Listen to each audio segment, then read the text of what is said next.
Hey, good morning, everybody. It's Patty with Get Personal with Patty, and this is my weekly check-in with my Erin Condren planner.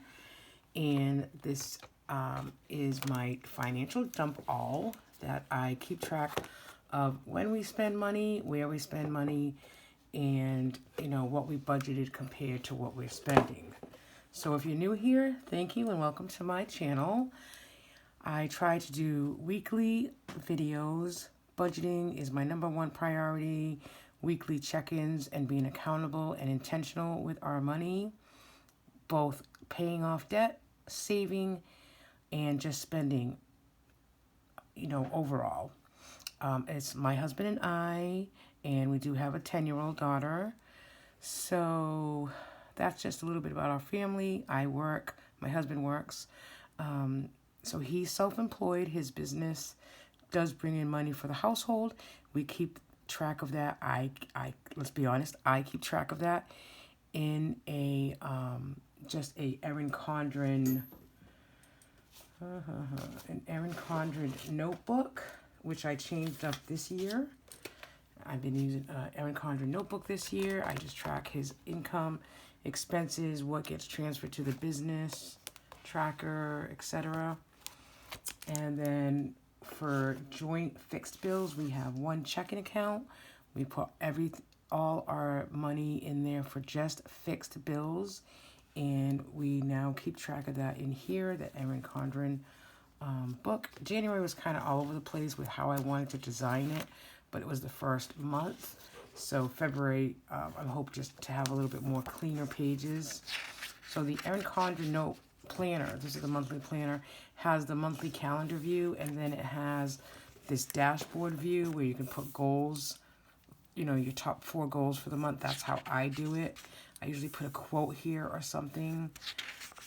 And then, see, I already started to do this for February, which I don't know why I did that. I just did it to do it. See, I don't like this way down here. I gotta push that up more. But that's okay. These are Sarah Marie stickers, so I can take them off and adjust it.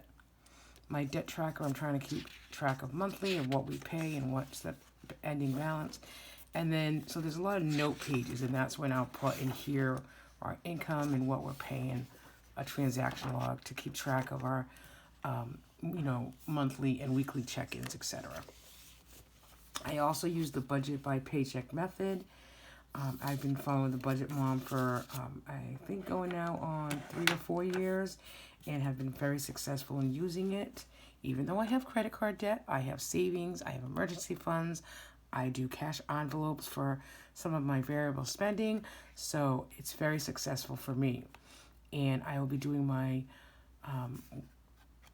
weekly paycheck, tomorrow's video for today. So I do use the Budget Mom box set for my money that I get on a weekly basis from, I actually work 2 jobs. One, I'm actually leaving today, and I'm going back into the private sector. So I'm really excited about that, and that job will be paid weekly. So I'll still have really 2, one is a really part-time job. So one job I'll be working about 30 hours a week, and the second job I'll be working about 12 to 15 hours a week, and both get paid weekly. The job that I'm leaving was being paid bi-weekly, and I mean, I did it, it was fine, but I really like getting paid weekly, because then there's, that there's money coming in weekly, and I do budget per paycheck or per inflow.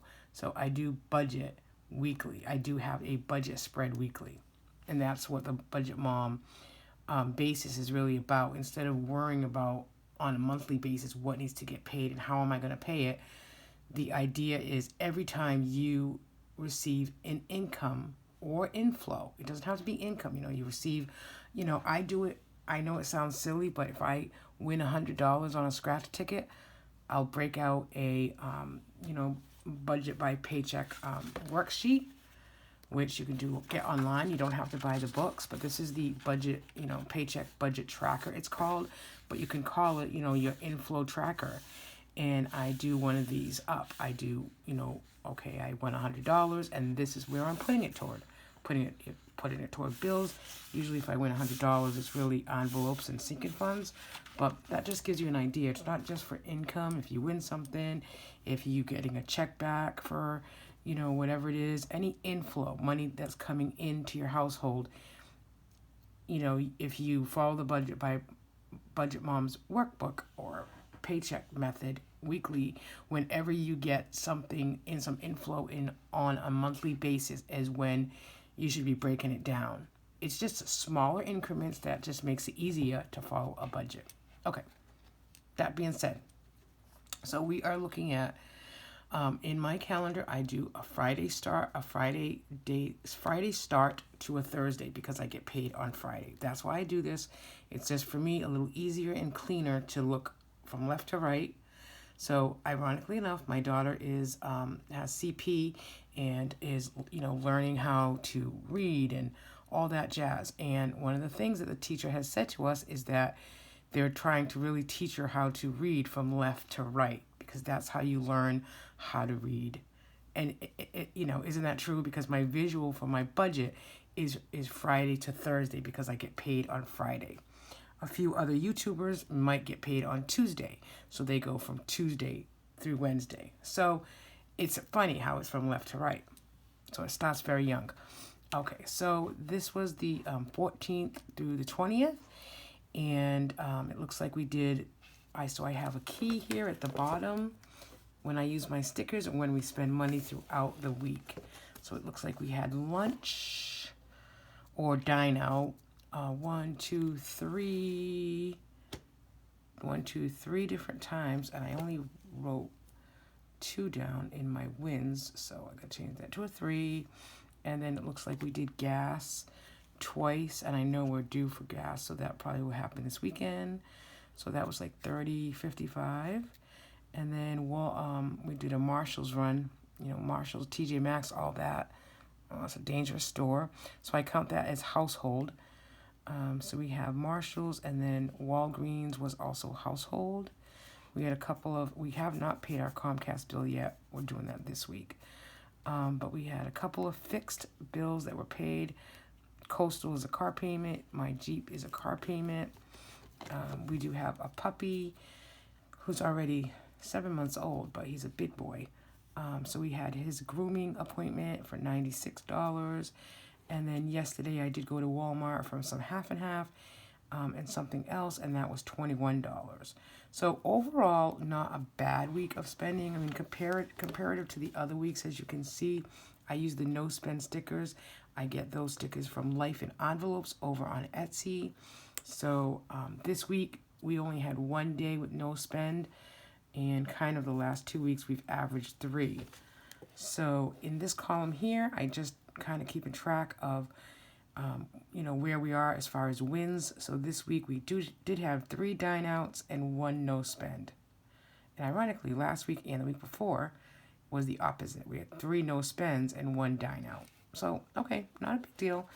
I mean, it's certainly in the budget to eat out. We're pretty careful this month about where we're spending money, but no big deal. Okay, so then on the inside of the calendar page, the first thing I do is I put a monthly budget for the month. So I track what we're getting income, what we projected we were receiving, and then what we actually receive.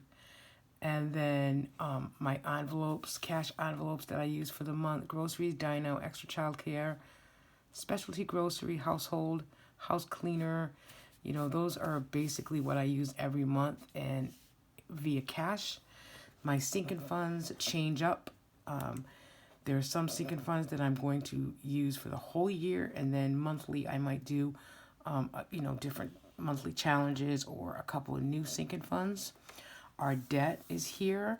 What we pay, I try to pay a little bit more than just the minimum due. And then our fixed budget, of course, mortgage, car insurance. We do have 2 car payments, life insurance, and we're trying to save money for our taxes because every year we have to pay. And then as you can see on this page, this is my word of the year, power, and then my financial goals. I did say I was going to do no stickers, and then I noticed I didn't have any stickers for February as far as like hearts or anything, so I did buy a couple of stickers. Not as much as I have done like in December and November, but I already put a red X in there because I did purchase some stickers. However, I will tell you that personally, I gave myself $100 to spend for the month, and even with the stickers, I think I'm under that. So you know, if I can spend $100 a month personally, and stick with that for a few months, then I know that I can put other money toward our other goals. So, it's so hard, right? It's so hard to say, okay, I'm going to have a no spend month.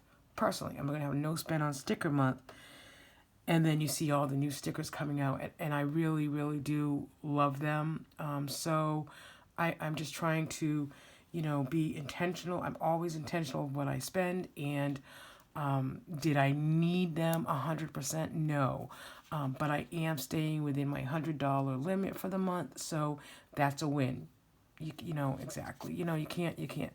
You sometimes if you're too tight with your budget, then you feel like, boy, what am I working for? I can't even do what I want to do. So, don't be too tight with your budget. I mean, give yourself a little room to really pay yourself first, and please yourself, whatever that is that you like to buy.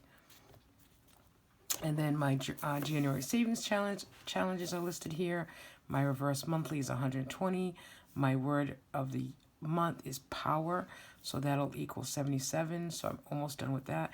And then I wanted to put a little bit of money in my 100 envelope challenge, which is I started last year, but I didn't finish, and my goal is to finish it this year. So I got to put aside a little bit of money into that. Okay. And then on this page is just my monthly bills, so I can always go back and look at what we paid monthly and when they're due. And these are monthly fixed bills: our mortgage, car insurance, our internet, 2-car payments. We have solar, so that's paid monthly. Life insurance, mortgage savings is just trying to get a little head on the mortgage. Netflix, and then utilities is gas. So here's my weekly check-in page. And I'm hoping to do a little bit better, cleaner in February. So this is week 3. So we rolled over 30, and then we added $20. We had a budget of $50 for groceries, and the monthly budget for groceries I think is $250. So at the end of this week, we still have $53.59 remaining. So not bad. We had a couple of spends of groceries this week. We haven't really done a full shop. The week 2, we did a full shop. So we still have a lot in our freezer and pantry. So we're probably not going to spend any groceries this coming week unless it's like half and half. So we still have $53.59 remaining. And going into this week, we have a rollover of $9. So again, we're on week 3. So dine out, we had a rollover of 30. We added 20, so we had a budget of $50 for the week. And we spent about 20, 40, 60. One of that was a debit, so that's why it was over that 50. So in dine out, we still have dine out for the month. We did say $250 as well. So we still have $123.93 for dine out, which I'm sure we will not use. So that's actually really good for us, because sometimes it's easier to just get dine out than eat what's in your freezer and pantry, and we're certainly being cautious of doing too much dine out. For household, which is like going to Walgreens or certain medicines for Grace, we put under household. So we have a rollover of 5 last week. We added 20. So we added Marshalls and Walgreens was the household spending, which totaled $56.96. Marshalls was obviously debited. So we are down in the negative for the household category, which we budgeted $100. We're down $4.52. Extra childcare. We do get childcare hours, and that's paid separately, but we do have someone that comes sometimes once a week. We try to put $25 aside for her. So we had a rollover of 5. We added 20. So we had 25, and we used 25. And then gas in the cars, we do debit, but we try to stay around like $60 a week. And our total for gas cars, we put $200 for our total budget. And we have 41 left. So we'll probably both put $20 in our car this week. And hopefully that'll last us another week. And then BJ's, we try to put $25 a week inside, and we do have to go to BJ's this weekend. So we have $75 in there now. We didn't go to BJ's yet, so I'll put another $25 in it this week. So not bad. Remaining, like I said, groceries, we still have $53 for the month. And we have this week, which is week 4, but we're actually going to do week 5 as well because I rolled over my December 31st paycheck into January. So the last paycheck will be January 28th. And then the first paycheck in February will be February 4th. So we have in groceries, we still have $53.59 remaining for the month. In dine out, we have $123. We're negative $4 in household. And in gas, we have $41 for the month. So that's our weekly check-in. I mean, not bad at all. Like I said, this is kind of a mess. I didn't really like how this came out, but, I'm going to change that up for February. Keeping track of our debt tracker and how much we do spend. We do pay off. I like to try to pay off a little bit more than just the minimum payment on a monthly basis. I have some 2022 goals on this page, and I'll always reflect back to this, later in the year if we, pay off one of my husband's student loans and then get 1 month ahead on mortgage. So that's like my 2 big goals. But if I come up with any others, I will just write them down. And then my sinking funds are listed and savings. I did start doing some investment tracking in December, so I'm trying to keep track of where we stand on a monthly basis and how that's going. And that's it. So I really like using the Erin Condren planner for a complete financial picture. It works for us. And I hope that you enjoyed my video, and look for this weekend's video on my weekly paycheck. Thanks everybody for watching. Have a nice day. Bye.